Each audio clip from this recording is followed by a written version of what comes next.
భారత్ రెండో వన్డే కూడా గెలిచి సిరీస్ ను కైవసం చేసుకుంటుందా లేక ఇంగ్లాండ్ గట్టిగా కంబ్యాక్ ఇస్తుందా? అసలు ఈ పిచ్ ఎలా ఉంది? టీమిండియాలో మార్పులు ఉంటాయా? పూర్తి వివరాలు ఈ వీడియోలో చూద్దాం. Hi, welcome to my channel. మొదటి వన్డేలో అద్భుత విజయంతో భారత జట్టు ఆత్మవిశ్వాసాన్ని మరింత పెంచుకుంది. బ్యాటర్లు బౌలర్లు సమిష్టిగా రాణించి ఇంగ్లాండ్ పై పూర్తి ఆధిపత్యం చెలాయించారు. ముఖ్యంగా అక్షర్ పటేల్, ప్రసిద్ధ్ కృష్ణ, వాషింగ్టన్ సుందర్ వంటి ఆటగాళ్లు కీలక సమయంలో మెరిసి టీమిండియాకు ఘన విజయాన్ని అందించారు. ఇప్పుడు కూడా అదే జోరును కొనసాగిస్తూ రెండో వన్డేలో కూడా విజయం సాధించి సిరీస్ ను కైవసం చేసుకోవాలనే లక్ష్యంతో భారత జట్టు సిద్ధమైంది. జూలై 16న కార్డిఫ్ లోని సోఫియా గార్డెన్స్ వేదికగా ఈ మ్యాచ్ జరగనుంది. భారత కాలమానం ప్రకారం సాయంత్రం 5:30 గంటలకు మ్యాచ్ ప్రారంభం కానుంది. ఇప్పుడు ఈ మైదానం పిచ్ ఎలా ఉండబోతుంది, గణాంకాలు ఏం చెప్తున్నాయో చూద్దాం. గత 10 మ్యాచ్లను పరిశీలిస్తే ఈ మైదానంలో ఫాస్ట్ బౌలర్లు పూర్తి ఆధిపత్యం చెలాయించారు. మొత్తం 142 వికెట్లలో 97 వికెట్లు పేసర్లు పడగొట్టగా స్పిన్నర్లకు కేవలం 45 వికెట్లు మాత్రమే లభించాయి. అంటే దాదాపు 68% వికెట్లు పేస్ బౌలర్లకే దక్కాయి. అందుకే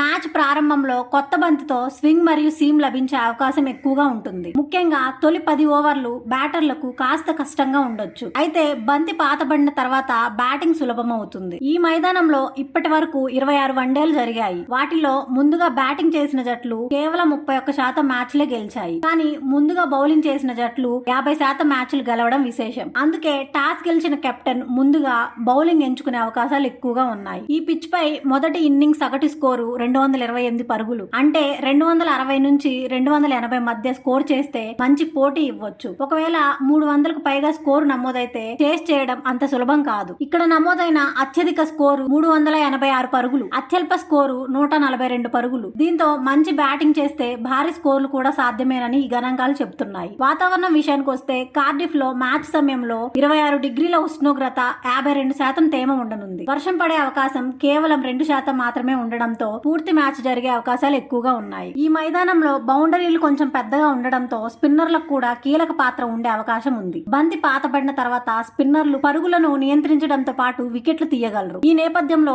భారత జట్టులో ఒక మార్పు జరిగే అవకాశం కనిపిస్తుంది. తొలి వన్డేలో వాషింగ్టన్ సుందర్ కు అవకాశం ఇచ్చిన టీమిండియా ఈ మ్యాచ్ లో అతని స్థానంలో specialist Chinese spinner Kuldeep Yadav ను తీసుకురావచ్చు. కార్డిఫ్ పెద్ద బౌండరీలు కుల్దీప్ బౌలింగ్ కు మరింత అనుకూలంగా ఉండే అవకాశం ఉంది. ఈ ఒక్క మార్పు తప్ప మిగతా జట్టులో పెద్దగా మార్పులు ఉండే అవకాశం కనిపించడం లేదు. మరోవైపు రోహిత్ శర్మ, విరాట్ కోహ్లీ, కేఎల్ రాహుల్ వంటి సీనియర్ బ్యాటర్లపై అందరి దృష్టి నిలిచింది. తొలి వన్డేలో పెద్ద ఇన్నింగ్స్ ఆడలేకపోయిన వీరు రెండో మ్యాచ్ లో తమ అనుభవాన్ని చూపించాలని అభిమానులు ఆశిస్తున్నారు. ముఖ్యంగా విదేశీ పిచ్లపై పేస్ బౌలింగ్ ను ఎలా ఎదుర్కొంటారన్నది భవిష్యత్ టోర్నమెంట్ల దృష్ట్యా ఎంతో కీలకం. ఇంగ్లాండ్ జట్టు కూడా ఈ మ్యాచ్ ను ఎట్టి పరిస్థితుల్లోనూ గెలవాలని చూస్తుంది. వరుసగా 2 మ్యాచ్లు ఓడిపోతే సిరీస్ ను కోల్పోవాల్సి వస్తుంది. అందుకే వారు మరింత దూకుడుగా బరిలోకి దిగే అవకాశం ఉంది. మొత్తం మీద ఈ రెండో వన్డే ఉత్కంఠభరితంగా సాగనుంది. భారత జట్టు సిరీస్ ను సొంతం చేసుకుంటుందా లేక ఇంగ్లాండ్ తిరిగి పుంజుకొని సిరీస్ ను సమం చేస్తుందా? అలాగే ఈ మ్యాచ్ లో హీరోలుగా ఎవరు నిలుస్తారో చూడడం ఆసక్తికరంగా మారింది. మీ అభిప్రాయాన్ని కామెంట్స్ లో తెలియజేయండి. వీడియో నచ్చితే లైక్ చేయండి, షేర్ చేయండి. ఇలాంటి క్రికెట్ అప్డేట్స్ కోసం మా ఛానల్ ను తప్పకుండా సబ్స్క్రైబ్ చేయండి.